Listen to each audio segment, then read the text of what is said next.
Voilà, mon père il m'a dit, ouais, tu veux que je meure? Et ça, quand tu entends une phrase comme ça de ton père, c'est... Voilà. Mon fils, raconte-toi et raconte-nous. Même si ton chemin est parsemé d'échecs et de peines, n'oublie jamais qu'avec ta force et ton cœur, tu peux passer de la haine à l'amour. Hello Hiro. Ça va cool? Ça va frérot et toi? Ouais, ça va tranquille. Alors, on lève nos verres parce qu'il y a quand même un grand événement à fêter. Tu viens de lancer ton propre label. Totalement. Félicitations mon frère. Merci frérot. Millésime musique. Millésime, ouais. Ça t'est venu d'où ça?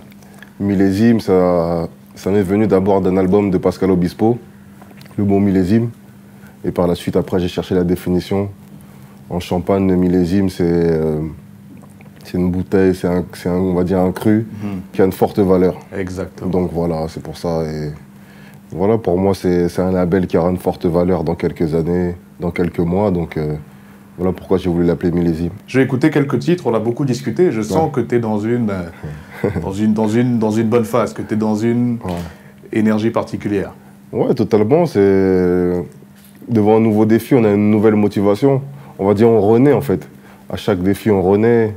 Et voilà, je le prends vraiment comme un nouveau challenge, un nouveau début de carrière.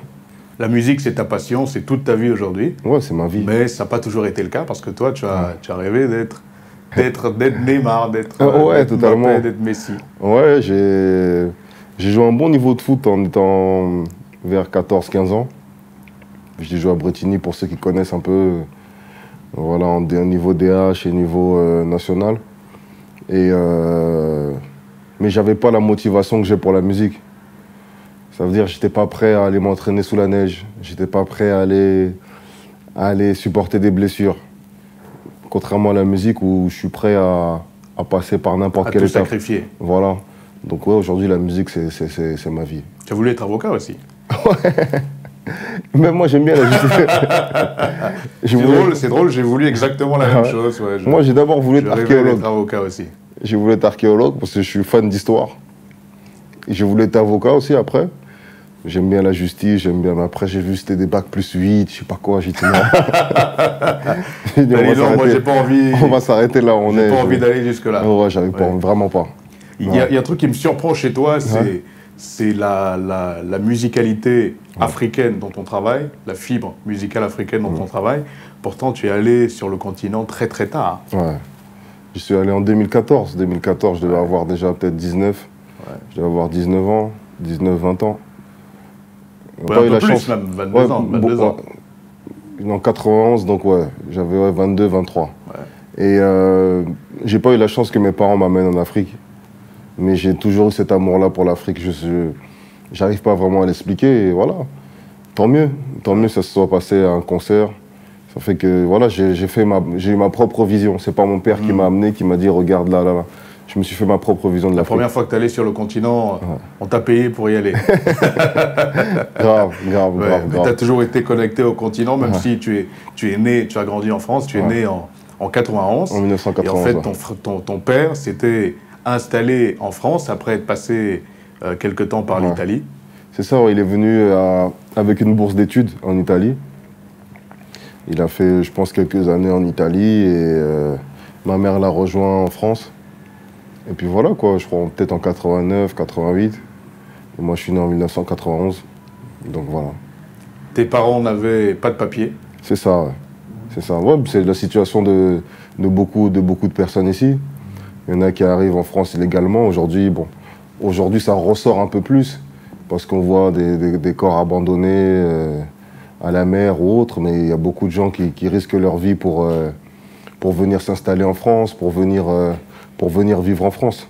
Justement, ils habitaient dans une maison abandonnée à Corbeil. Ouais, ça c'est mon père qui un jour on était en voiture et il me dit bah tiens tu vois là c'est le squat là on était après ta naissance. Donc voilà bon après comme je dis toujours j'ai eu la chance de pas percevoir c'était très tôt dans ma vie et j'ai eu la chance de pas le percevoir, de pas le vivre. Donc voilà. Mes parents m'ont protégé, ils ont fait tout ce qui était bon pour que je sois la personne que je suis aujourd'hui. Ils étaient dans cette maison abandonnée avec d'autres sans-papiers. Ouais, et un jour, avec d'autres. la police a débarqué et Ouais. ils ont dû fuir. Et il m'avait dans les bras, il m'a dit, et il leur a dit, mais vous pouvez pas nous mettre dehors comme ça. Puis il a dû partir et à ce moment-là, je pense qu'ils sont allés vivre chez ma tante dans le 77 à Savigny-le-Temple. Donc voilà. Vous êtes resté là-bas quoi, 2 ans? Et ouais, 2 ans, ouais, 2 ans. Jusqu'à ce qu'ils prennent un espèce de petit taudis dans le 91 à Étampes. C'est là où j'ai vraiment grandi. C'est quoi les souvenirs que tu as de ce taudis-là? C'était petit. C'était petit et... mais encore une fois, je ne garde pas de mauvais souvenirs. Je garde pas de mauvais souvenirs. Je regarde des photos, voilà, mais je garde pas de mauvais souvenirs parce que tu peux être pauvre, tu peux ne rien avoir, tu peux être dans une situation compliquée, mais quand tu reçois tout l'amour que tu dois avoir, à un moment donné, même en tant qu'enfant, tu réalises pas en fait. Et vous étiez 4 à ce moment-là, il y avait ton père, ta mère et ta sœur Et il y avait il y avait ma grande sœur aussi. Ta grande sœur qui était là aussi. Ouais. Voilà. Donc ouais, non, c'était... J'en garde pas de mauvais souvenirs. Il n'y avait rien, mais il y avait tout en même temps. C'est exactement ça. L'amour de tes parents était là, ils ont toujours tout fait pour que tu ne manques de rien. C'est exactement ça. Tu pouvais aller à l'école, tu avais de quoi manger. Tout ce qu'un enfant normal ou tout ce qu'un enfant de bonnes conditions ou de moins bonnes pouvait demander ou avoir, voilà, je pense que je l'avais. Il y avait ta passion pour le foot. Ouais. Et puis ton père avait une épicerie où tous les jours après l'école, tu allais lui donner un petit coup de main, tu l'aidais à ranger des CD parce qu'il ne vendait pas que de la bouffe dans son épicerie, il vendait également de la musique africaine. Et c'est là que tu es vraiment rentré en contact avec la musique afro.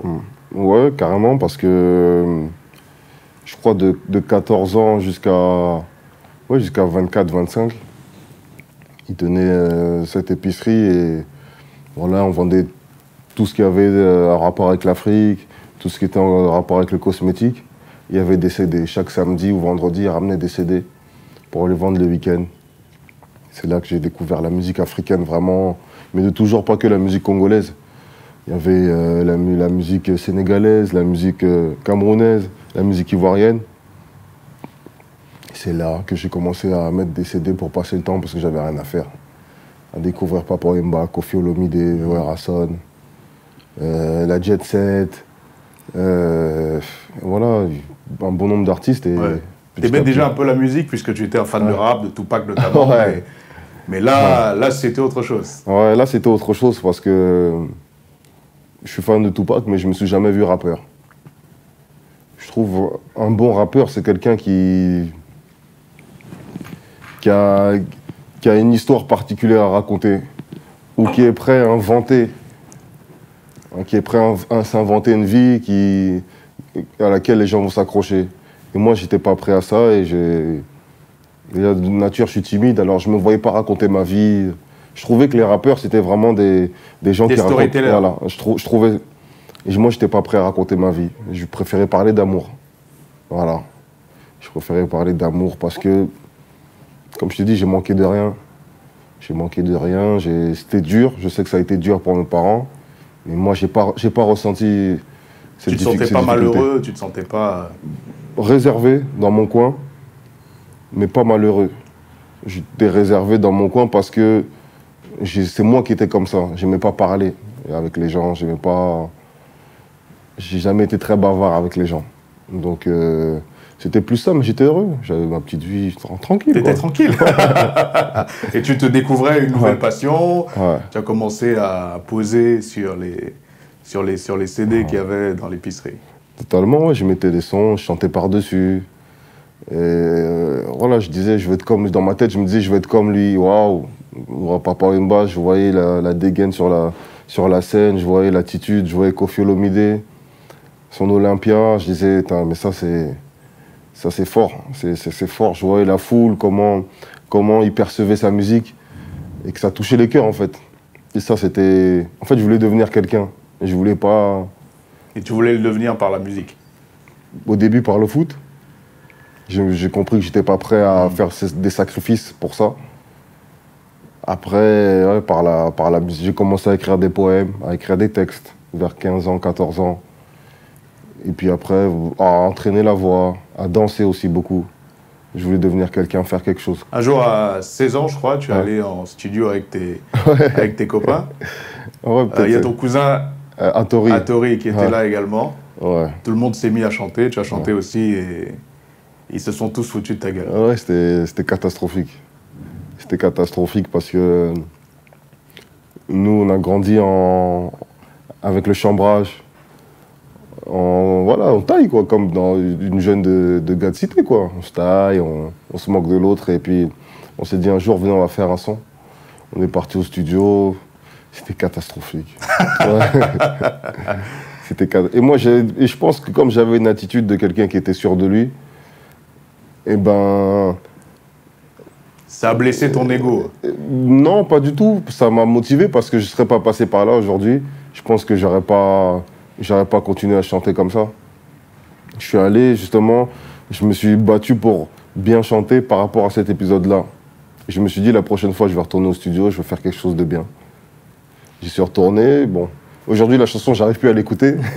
C'est la danse du coq, j'arrive plus à l'écouter, mais voilà, je me suis dit, je vais aller au studio pour faire quelque chose de spécial.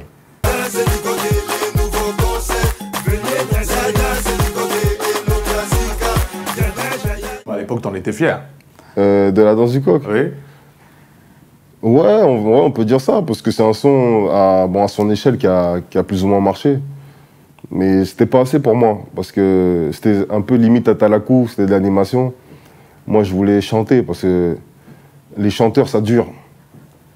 Les ambianceurs, c'est bon, à un moment donné, tu t'ambiances, mais à un moment donné, t'es triste. Et à un moment donné, tu passes à une étape où tu as besoin d'un titre qui va te rappeler, qui va t'aider à surmonter tes émotions. Mais après ça, ouais, chacun a tracé sa route. Nous, on a fait une autre équipe qui s'appelait Code Unit, justement avec Hattori. Avec Hattori, avec Dibraz. Que tu as rencontré au lycée. Ouais, que j'ai rencontré au lycée. Avec un gars qui s'appelait Shafik, Orly. Donc voilà, on était plusieurs et ouais, on s'est dit, venez, on fait un truc pour nous aussi faire des soirées, des après-midi. Et puis, moi, très vite, j'ai réalisé que c'était pas mon délire. Ouais, c'était surtout une équipe de passionnés, en fait. Il n'y avait pas de plan. C'était, allez, viens, on fait des soirées, viens, on danse un peu. Des potes qui traînent ensemble. Et puis après, ouais, non, moi, je pense que j'avais un amour trop gros pour la musique. Et de là, on s'est remis à danser. On a changé le nom, on s'est appelé Bana C4. Et avec Hattori, Dibraz et moi, on a commencé à... c'est les trois de départ, là. Ça, c'est les trois de départ. Ouais. On répétait le dimanche, chez une pote à nous qui nous prêtait son salon. Elle s'appelait Fred. On a commencé à répéter. Après, elle aussi a commencé à avoir sa vie. C'était une femme qui commençait à avoir sa vie. Donc, on a commencé à répéter en plein air. On n'avait pas de salle, on n'avait même pas un rond pour se payer une salle. À la suite, on a été rejoint par un gars aujourd'hui qui s'appelle Dox, qui nous a rejoint avec son cousin qui s'appelait Vance. On était 5. Eux, après, ils sont partis chez Jesse Matador. Et à la suite de ça, j'ai rencontré Bombastic sur un tournage de clip. Et après, j'ai rencontré DCK. Et puis voilà, l'ossature de Bana C4. Du Bana C4 final. Voilà, c'est ça. C'est ça. Mais entre le final et la création, on était au moins 12 à un moment donné. Non, ça a tourné. Ça a tourné de fou. Ouais. Ouais. Donc vous avez commencé à faire des sons, à faire des vidéos de danse que vous balanciez sur Dailymotion à l'époque? C'est ça, sur Dailymotion en 2007. 2007-2008. Et après, on s'est dit, comme c'était sur des remixes de Kofi, on s'est dit, venez, on fait notre propre musique. Et à partir de là, j'ai commencé à aller au studio une première fois, d'où est sortie la danse du coq. Un titre, 2 titres, 3 titres. Après, on a eu un projet qu'on a mis sur les plateformes de téléchargement qui s'appelait, je crois, Thérapie Volume 1. Thérapie, ouais. Premier volume que vous avez sorti un peu en collaboration avec Bomae, déjà, parce que Dibraz t'avait présenté à Charles Tabou pour qu'il vous aide un peu, parce que Charles était déjà assez introduit dans le business, il était assez pote avec les gars de la section d'assaut. Voilà, Charles, c'était un Parisien qui connaissait du monde.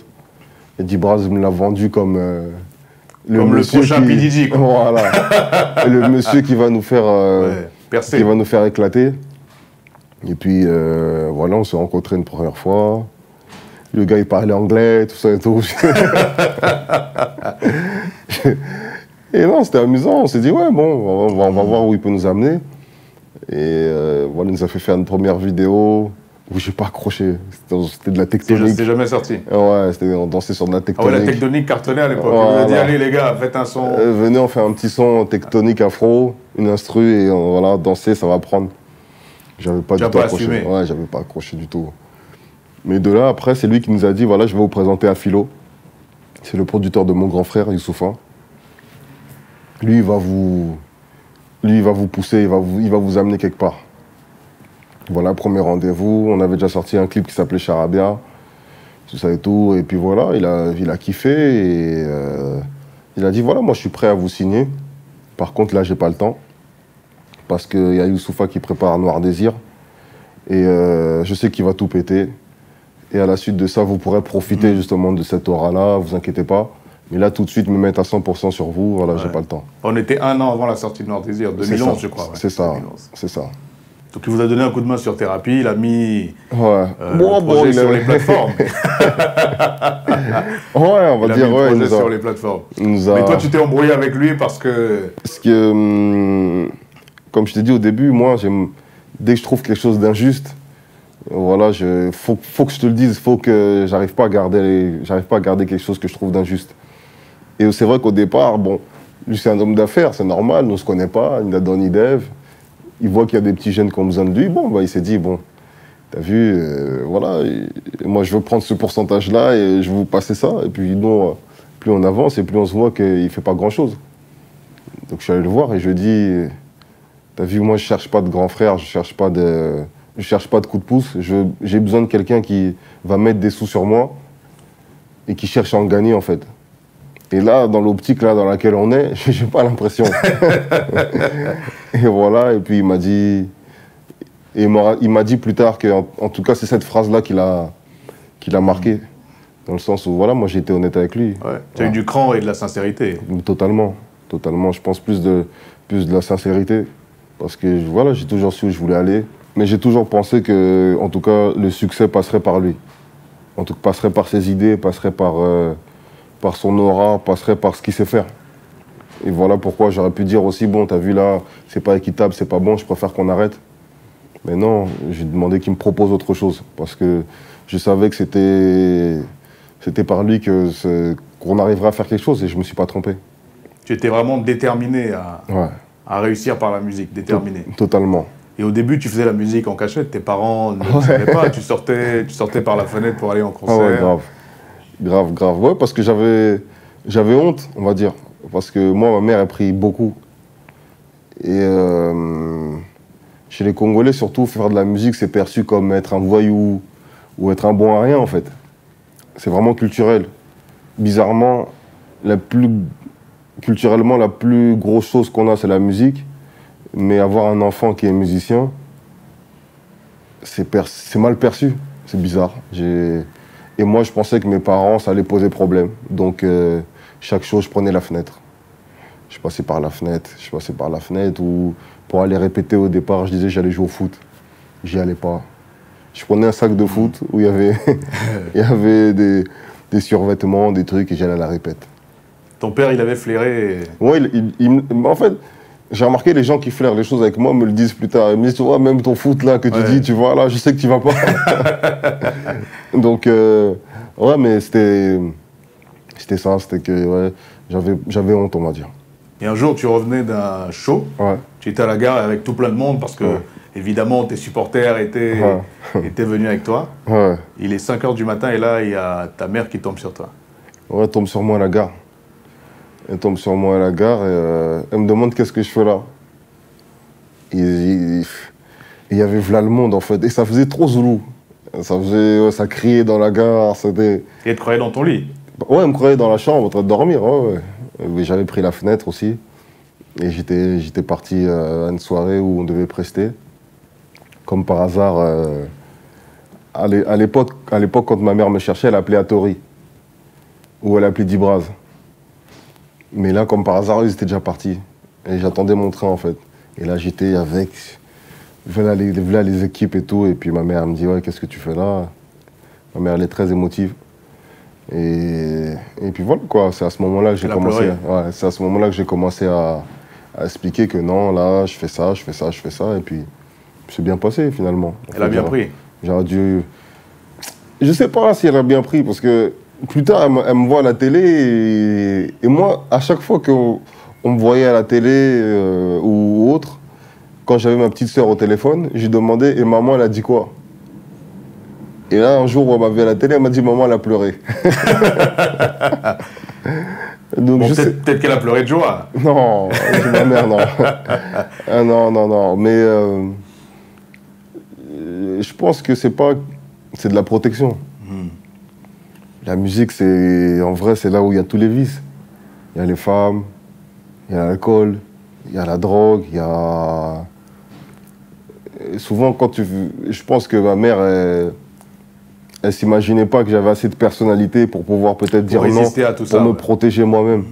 Et je pense que c'est pour ça. C'est plus pour ça qu'elle a jamais vraiment voulu que je fasse de la musique. Mais pour elle, peut-être qu'il y a l'accès facilement au fétiche, qu'on te propose des trucs. Donc voilà pourquoi je pense que ma mère, elle a toujours réagi comme ça. Il y avait beaucoup de crainte de sa part. Ouais. Je pense. Et toi, tu voulais pas la décevoir? Ben, j'ai fait des études pour pas la décevoir. J'ai eu un BTS. Voilà, bac +2 après.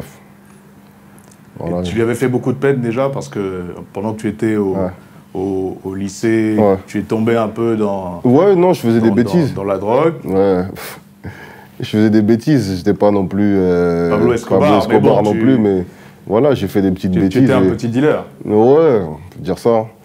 Et un jour, des policiers m'ont ramené à la boutique de mon père et ils m'ont dit... Voilà, mon père m'a dit, tu veux que je meure? Et ça, quand tu entends une phrase comme ça de ton père, c'est, voilà. Si tu arrives à surmonter ça, tu seras un bon voyou. Si dès lors, tu te dis, faut que j'arrête quand même parce que il y aura d'autres, il y aura les gens autour de toi qui vont te blesser, mais c'est que c'est pas fait pour toi. Et moi, j'ai compris très tôt que cette vie-là, c'était pas fait pour moi. Tu es rentré, tu as vu ta mère pleurer, et là... Ouais, et là, je dis que... Tu as arrêté direct. En vrai, ouais, je pourrais pas leur faire subir tout ça. J'étais pas capable de ça, en fait. Donc c'est pour ça que j'ai décidé d'arrêter. C'était tout simplement pas pour moi. Donc là, vous signez un contrat avec Philo. Ouais. Vous êtes officiellement signé chez Beaumae. Ouais. Et vous sortez un premier projet ensemble, un autre EP, Jeune Premier. Jeune Premier, ouais. C'est là où il y a Litoye. C'est là où il y a le titre Jeune Premier. Ouais, c'était vraiment bien. Parce que on voyait que Philo, il croyait en nous. Et franchement, c'était cool. C'était cool. Belle expérience. Cool. Ouais, c'était vraiment cool. C'était bien. Il y avait Youssoupha aussi. Il y avait tout l'aura de Youssoupha. Noir Désir, c'était un album qui était incroyable. C'était... Double disque de platine. Carrément, ouais. Et... Ça a donné un autre statut à Beaumae, donc forcément, vous en avez profité. Carrément, totalement. Et puis, il y a eu Trace aussi qui commençait à récupérer nos clips. Et voilà, c'était bien. Franchement, c'était bien. On commençait à se faire un nom, mais surtout en Afrique. Nous, on ne s'en rendait pas compte.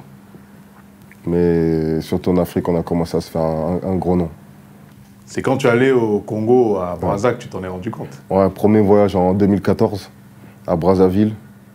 C'était bizarre aussi au départ, parce que ma mère, elle m'a fait une valise où il y avait plus à manger que de vêtements. Il y avait des pépitos, il y avait à boire, il y avait...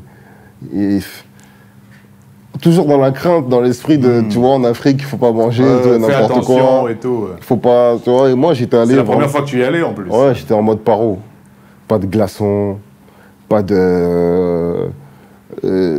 Là aujourd'hui, quand je suis en Afrique, je commande de la nourriture dans ma chambre comme du n'importe quoi.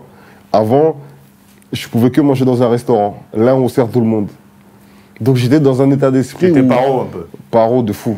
De fou. Même l'eau, j'avais mes bouteilles d'eau. Pas d'eau du robinet, non. Et j'avais mes propres bouteilles d'eau. Ouais. Je me brossais les dents avec ma bouteille d'eau.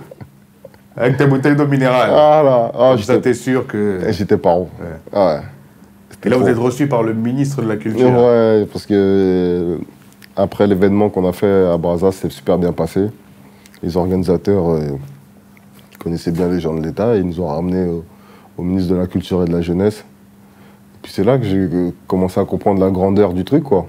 Et là, on pouvait aller, là, on pouvait arriver. Et voilà, c'était super. En tout cas, ce premier voyage en Afrique, même moi, quand je suis rentré en Europe, ça m'a changé, même musicalement. De là, j'ai fait un titre qui s'appelait Mami Wata. J'ai une autre plume. Dans le volume 2 de Thérapie. Dans le volume 2, ouais. Une autre plume, un autre état d'esprit. Voilà, une autre motivation encore. Donc, une autre énergie. Totalement. C'était super cool. J'avais toujours été connecté au continent, mais tu n'y étais jamais allé. Ouais, là, totalement. enfin, tu as pu mettre les pieds chez toi et totalement. Forcément, ça s'est ressenti dans ta musique. Ouais, totalement. Devant tes atouts, c'est mon corps entier qui s'essoue. Sirène des eaux de mon cœur, écoute la mélodie de mon pouls. Mamie, mamie, mamie, oh, mamie, et là, quand vous sortez Mami Wata, carton sur le continent, vous l'avez ressenti directement ou pas? Non, on l'a pas. Ça, ces trucs-là, tu les ressens quand tu es sur place. Quand tu es sur scène et que tu tends le micro et que les gens chantent à ta place. Sinon, quand tu es dans ton petit Paris, là, tu t'en sais rien de tout ça. T'en sais rien. Aujourd'hui, il y en a qui m'écrivent, qui me disent ta meilleure chanson, c'est Mami Wata. Ou comment te dire. C'est tant mieux, tu vois, c'est des choses qui marquent. Et ça, on pouvait pas le savoir avant d'arriver sur place. Pour des gars de Paname, c'était vraiment très afro. C'était... Même au niveau des collabos. Ouais, bah c'est pour ça que je dis, en vrai, aujourd'hui la musique elle est urbaine, aujourd'hui l'afro il est démocratisé, il est un peu partout. Mais nous on l'a fait sans calcul en fait. Nous on l'a fait vraiment dès le départ, ça marchait pas. En France on ne tournait pas plus que ça. Il y avait peut-être pas plus de succès que ça, mais voilà, on l'a fait parce que moi ça m'a toujours fasciné. Je t'ai dit le rap, ma musique que j'écoute le plus sans doute c'est du rap. Mais ça m'a jamais fasciné comme la musique africaine. Je viens pas du tiers-monde, mais du berceau de l'humanité. Beaumaillé, musique canonnier, que la concurrence écarte. Au micro primes, parolier, connexion Bana C4. Il y a une chanson qui symbolise assez cette vision. C'est une chanson que j'ai énormément diffusée à la radio, Beauté africaine, qui est sur le premier album. Ouais. Ça, c'est avec Youssoupha et Aïna. Ouais. Ouais, on voulait un titre avec Youssoupha pour le premier album du groupe. Et ça, c'était une instru que lui, il avait déjà. Et Ah, il avait pour lui? Ouais, il avait pour lui. D'après mes souvenirs, il avait pour lui, il l'avait pas gardé pour lui. Ouais. Il l'avait pas gardé pour lui, mais il avait juste l'instru. Mais le thème est venu après. Et c'est venu de lui aussi, le thème? Peut-être de Philo. Peut-être de Philo, je crois, d'après mes souvenirs. De Philo, et voilà, on voulait mettre en avant la beauté africaine. Souvent, nous, les artistes, on va dire les artistes noirs, on nous reproche de ne pas mettre de noir dans nos clips. Et là, on voulait vraiment mettre en avant la beauté africaine. Bon, pas que la beauté noire, mais la beauté africaine dans tous les sens. Et dans toute sa diversité. Totalement, et je pense que pour moi, c'est à ce niveau-là de titre qui met en valeur la femme noire comme ça, c'est l'un des meilleurs. On est parti à Dakar, c'était une bonne expérience. Je veux crier comme un fou allié. Black is beautiful pour tous ceux que l'on y est. Devant tes atouts, le monde est à tes pieds. N'allez là.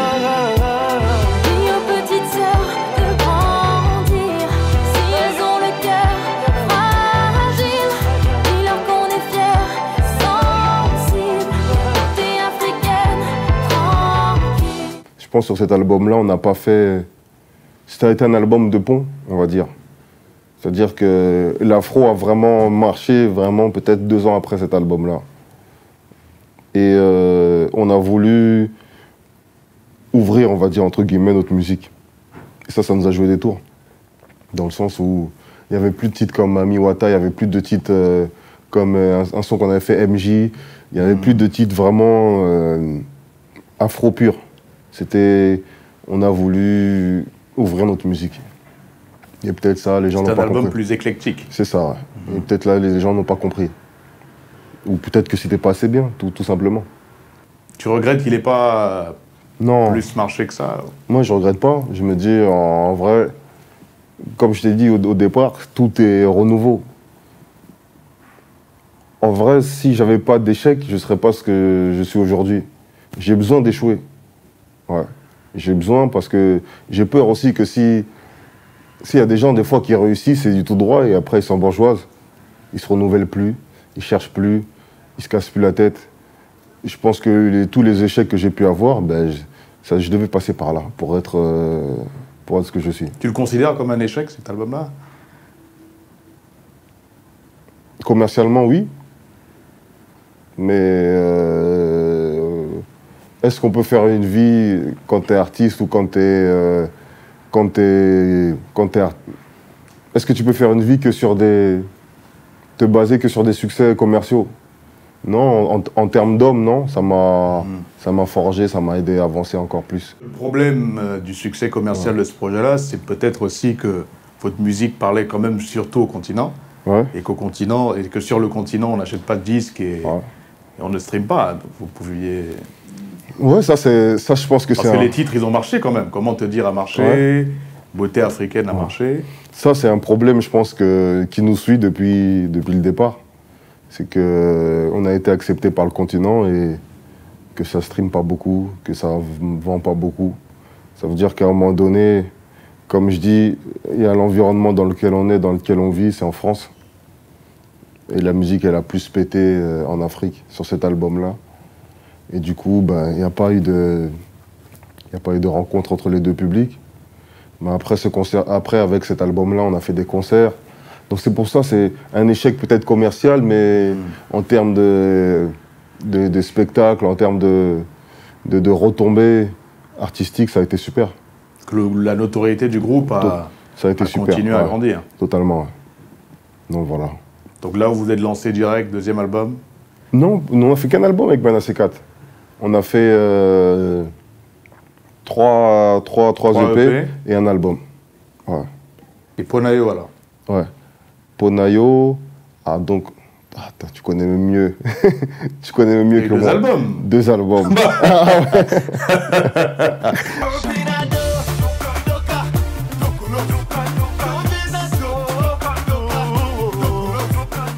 Cet album-là, on n'a pas fait de presse CD. Vous l'avez sorti que sur Internet? Ouais, c'est que sur Internet. Donc voilà pourquoi la conception d'album aussi, je la perds sur celui-là. On l'a sorti que sur Internet. Et c'est là où justement il y a eu Dokolos avec Fabregas. Voilà, il y a eu quelques titres aussi. Il y a un titre avec Youssoupha aussi. Et voilà, il y a eu de bonnes retombées aussi dessus. Mais pour moi, ouais, à ce moment-là aussi, ouais, ça sentait que... La musique, ça, pour moi, c'est un feeling. Tu sens quand vous proposez de nouveaux trucs, comment les gens le perçoivent, comment... C'était... Voilà, c'était... Il y avait plus de feeling sur le premier que sur le deuxième. Je pense que le Ponayo était mieux que le premier.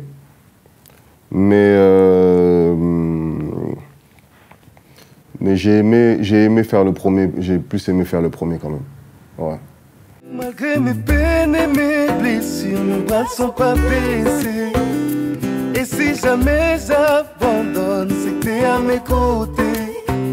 Dans tous les combats de ta vie, je serai ton guerrier. Vous avez du mal à avoir un succès commercial satisfaisant. Ouais. Tu sens aussi qu'artistiquement, ça va de moins en moins bien et tu commences à penser à une carrière solo. Ouais, totalement. Après, entre-temps, j'ai un petit garçon. Donc voilà, c'est une autre vie qui commence. C'est une autre dynamique. C'est une autre dynamique. Voilà, les priorités ne sont plus les mêmes. Dès lors où moi, mon fils il arrive, je me dis, ben, je dois tout faire pour cet être-là. Je dois me battre, je dois tout faire. Donc je dois penser à moi. Et pour penser à lui, je dois d'abord penser à moi. Je dois d'abord me décider moi-même de ce que je vais faire et après, pour l'assumer pleinement. Donc voilà, donc j'étais dans une autre dynamique.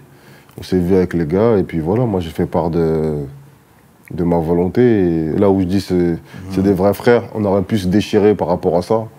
Et tout le monde m'a encouragé. Décision prise, t'es allé voir Philo. Pour lui dire, écoute Philo, j'ai vraiment envie de me lancer en solo. Et lui t'a dit, mais qu'est-ce que tu attendais? Il m'a dit, ouais, ouais. Non, mon bon vieux Philo, ouais, il m'a dit que lui aussi, il pensait, il a pensé aussi, et que voilà, il m'encourageait. Il m'encourageait que qu'on allait le faire ensemble, quoi, du coup. Et de là, j'ai commencé à retourner enregistrer. J'ai enregistré. J'ai sorti un premier son qui s'appelait Les CD avec NASA. Avec NASA, ouais. Qui n'a pas du tout marché. Parce que... C'était de l'afro-trap. Ça me ressemble pas. C'est pas moi, c'est pas... Ou peut-être sous cette forme-là. Sous cette forme-là, c'était pas bon. Et ouais, ça n'a pas accroché. Et ça marche pas. Et j'envoie aveugler à Philo. Et il me répond pas. On dirait ça passe pas. Je l'appelle, je dis ouais, mais je t'ai envoyé un son et tout. Non, mais il faut bosser le premier parce que voilà et tout. Il faut laisser du temps au titre. Je dis mais non, mais ça marche pas. Et là, j'ai vu qu'on n'était pas sur la même longueur d'onde. Et là, je suis allé le voir et je lui ai dit que je voulais partir du label. Ça, c'était en 2016. Je lui ai dit, je préfère qu'on arrête là et voilà, aller me tester un peu tout seul. Voilà, ok, on s'entend, pas de souci. Bon, voilà, ça se passait comme ça. Ok, d'accord, ça marche. Et puis là, je sors aveuglé et ça marche.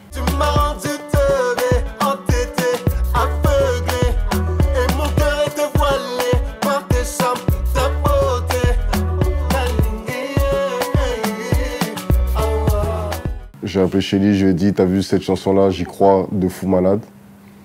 Viens, on va au Portugal. On a besoin de soleil, on va au Portugal, on va clipper. Je te payerai après. Il m'a dit ok. Il y a eu plusieurs personnes qui m'ont aidé. Il y a eu des gens qui m'ont passé des sous. Il y a eu Christelle Mangaya aussi qui m'a avancé des sous aussi. Donc il y a eu des gens qui m'ont aidé à faire ce clip-là. Ouais. Christelle qui était manager de Bala C4, puis ton manager. Voilà. Et on est parti au Portugal et voilà, on a fait le clip. À la base aussi, le son, c'était un featuring. Avec Stony. Avec une chanteuse de Stony, ouais. Et le son était bien, mais son producteur appelle et en gros, il dit que le son, il ne peut pas sortir avec Stony. C'est là que je dis non, ben, fais-le tout seul. Pourquoi les gens, ça va, pause, vas-y. Vas-y, va, tu peux le faire. Il y a déjà le refrain, il y a déjà tout. Fais un deuxième couplet et c'est parti. Je fais le deuxième couplet et ouais, ça devient un succès, aveuglé. Les boîtes partout. Et là, Philo me rappelle, il me dit non, mais il faut qu'on trouve une solution. Ouais, ça sert à rien, voilà, faut qu'on trouve une solution, qu'on reprenne le taf, ou ça et tout, non. Voilà, je dis, pas de souci. Si on reprend, ben, il faut... Tu vas voir Philo. Il faut doubler la mise. Et puis voilà, on s'est entendu et c'est reparti. Il t'a donné l'avance que tu voulais. Voilà, super, rien à dire. Et voilà, et là on est parti au Nigeria avec Shindima faire ton pied, mon pied. Ça sera ton pied, mon pied, ton pied, mon pied. Ça sera ton pied, mon pied, ton pied, mon pied. Laisse-moi le temps d'effacer les peines de ton cœur. J'ai enchaîné Monica, Mayday, Touché Coulé. Avec Youssoupha. Ouais. Toutes les histoires d'amour sont toujours tentées, t'es hanté. Je sais comment le cœur est gâté quand t'es touché, coulé, touché, coulé, touché, coulé. Et voilà. Au studio, tu enregistrais Touché Coulé au studio avec de Bomaye. Et voilà. Et il y a Youssoupha qui passait par là. Il dit, waouh, c'est quoi ça? Et je lui dis, non, ça c'est un son là. Ah non, mais incroyable. Faut que je pose, hein. J'ai dit non. Qui peut refuser Youssoupha sur un titre? Personne. Satisfait de ce premier album? Ouais.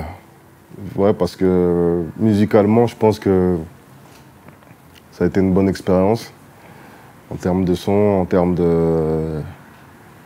J'ai essayé de diversifier aussi les genres tout en restant dans... J'ai vraiment aimé le faire. Après... Ça a été après médiatiquement parlant où je l'ai pas vraiment défendu. Mais voilà, c'est un bel album. Quand tu dis que tu l'as pas défendu, tu parles de la France ou tu parles de l'Afrique? Des deux, parce que je suis même pas allé à la rencontre du public africain pour aller le défendre aussi. Donc du coup, je parle des deux. Ouais. Je parle des deux, on n'a pas eu l'occasion de le faire. Et puis moi, je sentais que j'étais à la fin de mon aventure avec Bomaye, qu'il était temps d'arrêter là, quoi. Donc voilà. Donc t'es allé voir Philo, encore une fois. Ouais, je suis allé le voir et j'ai dit que en gros, on avait déjà fait le tour, quoi, du coup. Et que je pense que c'était mieux que moi aussi, je me renouvelle aussi en termes d'entourage. Puis voilà, c'est mon vieux, ça restera toujours Ton grand frère. quelqu'un pour qui j'ai une admiration énorme, qui a beaucoup fait. Et voilà, moi, il était temps pour moi de faire ma route. Donc tu as pris une nouvelle équipe. J'ai pris une nouvelle équipe directement. Et ça s'est pas très bien passé Ouais, avec cette nouvelle équipe. c'était compliqué. J'ai pas sorti de son pendant 8 mois. Ouais, 7 mois, on va dire, 6 mois. Et pourtant, j'avais des sons, les gens qui me connaissent, ils savent que moi, je suis au studio tout le temps. Je suis un fou de studio, j'aime ça. T'as dit, bon, c'est bon, on arrête là. J'ai dit, là, c'est bon, on arrête là. Et en vrai de vrai, quand tu es un artiste, la force, en fait, la première force, c'est toi. C'est toi, c'est la musique. Si tu peux avoir le meilleur producteur du monde, tu peux avoir la meilleure magie du monde, mais si la musique n'est pas bonne, tu vas rien faire. Je me suis dit, mais ressens-toi sur toi. Ça fait... Tu as commencé, tu avais 16 ans, donc tu as vu un peu les rouages, tu as grandi avec ça, tu as vu un peu les rouages de ce business-là. Tu peux monter ton label, tu peux faire les choses. Peut-être demain, ça va encourager d'autres aussi à faire aussi pareil. Mais tu peux le faire, alors vas-y. Et de là, je me suis lancé, millésime. Et voilà, aujourd'hui, la signature et la préparation d'un deuxième album. Comment tu le sens, cet album? Ouais, il va être personnel. Il va être très personnel, dans le sens où je me suis jamais vraiment livré. J'ai toujours parlé d'amour au sens fabuleux du terme, l'amour, les bons côtés. Mais ouais, là, il va être plus personnel. Là, je vais parler de moi dans cet album-là. Vraiment moi, ma vie, voilà, raconter des choses que les gens ne connaissent pas vraiment, parce que je suis pas quelqu'un qui s'exprime beaucoup. Mais cet album-là... Tu vas le faire à travers ta musique. Voilà, cet album-là est beaucoup plus personnel. De ton fils? Ouais, totalement. De mon fils. De ta femme? Ouais, de ma femme. Est-ce que tu vas te marier, là? Ouais. Attends, tu... Félicitations! Ah, c'est bon, Chin. On peut dire que tu as... On peut dire que tu as trouvé l'amour. Totalement. Ça, c'est important. Je pense que c'est l'équilibre qui me manquait, on va dire. Comment tu as su que c'était la bonne? Comment j'ai su? Mais je pense que ces trucs-là, on ne sait pas. On ne sait jamais vraiment, en fait. Mais je sais que c'est la bonne. Je ne saurais pas te dire pourquoi. Je ne saurais pas t'expliquer pourquoi, mais moi, j'ai la ferme conviction que c'est la bonne. Je ne saurais pas... Je ne saurais pas... Mais si elle est là aussi, c'est forcément la bonne. Des femmes, j'en ai connues. Je n'ai pas fait de demande en mariage. J'ai pas... Si je le fais avec elle, voilà, c'est que j'ai cette conviction-là que c'est la bonne. Et voilà, j'ai envie de grandir avec elle encore. D'être encore plus homme avec elle. Et je pense que ça va se ressentir tant dans la gestion de ton label que oui, dans totalement. ce nouvel album. Ouais. Totalement. Mais ouais, on dit souvent qu'un homme, il a besoin d'une grande femme derrière lui, ou à côté de lui surtout. Et je pense que même dans mes choix, ça se ressent. Avant, je réfléchissais peut-être pour moi. Maintenant, je réfléchis pas que pour moi. Donc, c'est une nouvelle perception. Une nouvelle vie. Voilà. Ouais. Ils ressentent quoi aujourd'hui, tes parents? Ils sont fiers?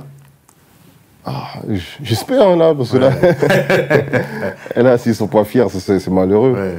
En tout cas, moi, je vis aussi à travers leur fierté. Moi, les rendre fiers, je vis pour ça, au final. Moi, je crois beaucoup en ce qui est, on va dire, entre guillemets, ancestral, la génération qui te précède. Moi, c'est mes dieux sur terre, du coup, malgré les fautes et tout, malgré les erreurs, je vis pour leur fierté. Moi, quand c'est moi qui amène mon père en Afrique, je suis content. Moi, c'est ce délire-là, lui, m'a pas ramené. Je sais parce qu'il ne pouvait pas, ou parce qu'il était pris dans autre chose. Moi, aller en Afrique avec mon père, et voilà, le mettre en première classe, même si c'est pas... Je sais qu'il va être content, je sais que... Voilà. Et c'est ça ma plus grande fierté, en fait. Donc voilà. Surtout que ce que tu as aujourd'hui, c'est à lui que C'est à lui que tu le dois. Il s'est toujours battu pour toi. Et en plus, s'il n'y avait pas eu l'épicerie avec les disques, peut-être qu'il n'y aurait pas Hiro aujourd'hui. Bah, je pense qu'il ne s'en rend pas compte de ça. Ouais. Parce que ça, il aurait pu le percevoir. Indirectement, c'est lui qui t'a mis dedans. Je pense qu'il aurait pu le percevoir comme une corvée. Parce qu'au moment où j'y allais, c'était vraiment une corvée. Et j'en avais marre d'être là-bas. J'avais mes potes le mercredi après-midi, ils traînaient. Ou le samedi, ils sortaient dans les après-midi. Moi, j'étais là-bas. Et voilà, ça aurait pu être perçu comme une corvée, mais en fait, c'est une formation à la vie. Et grâce à ça, ça m'a aidé à passer par là, à connaître ça. Et ouais, c'est super. Quand tu partais de chez Bomae, Youssoupha t'a envoyé un texto. Ouais, il m'a dit de faire ce que je sais faire. Voilà, il m'a dit de faire ce que je sais faire. Et pour moi, Youssoupha, c'est... Je parle souvent que de philo, mais Youssoupha, c'est quelqu'un que j'estime être une bonne personne. Et c'est un exemple, ça a toujours été un exemple. Nous, on est arrivé à Bomae, l'exemple à suivre, c'était Youssoupha. Aujourd'hui, il a combien d'années de carrière? Toujours là, son album aussi, il est super. Donc, ouais, Youssoupha, c'est... En tournée, là. C'est un exemple. Ouais. Et ça veut tout dire, ce message-là. Ouais. Ça veut dire, reste authentique. Ouais. Reste toi-même. Totalement. Et c'est pas de... Les gens, souvent, quand ils écoutent la musique, ils se disent « Ouais, il fait toujours la même chose. Il fait toujours ça. Il fait toujours ci. » Quand tu fais autre chose, ils n'écoutent pas. Ils disent « Ah, il part en vrille. Ouais. » En fait, faut faire ce que ton cœur dit de faire, en fait. Si j'ai envie de faire une musique où je dis « I » toute la musique, et que mon cœur m'a dit « Fais I » toute la musique, je vais faire I. Ouais. T'écoutes pas. Qu'est-ce qu'il y a de plus de valeur que mon cœur? Rien. Ça fait 10 ans que tu es là, mais j'ai le sentiment que l'aventure ne fait que commencer. Ouais, là, je suis un rookie, comme dit mon gars. Là. Éternel rookie. Voilà. Éternel rookie. Donc, ça fait que commencer. C'est ça. Et les 10 prochaines années seront encore plus belles que les 10 années précédentes. Les 10, c'est un minimum. Là, il faut compter sur les 30 prochaines années. Là. Allez, je te souhaite le meilleur, mon frère. Ok, merci beaucoup à toi aussi. Pour toi, j'ai tout donné. Comme Bonnie and Clyde, on va marquer l'histoire. Pour toi, j'ai tout donné. Malgré mes défaites et ma plus grande victoire. Pour toi, j'ai tout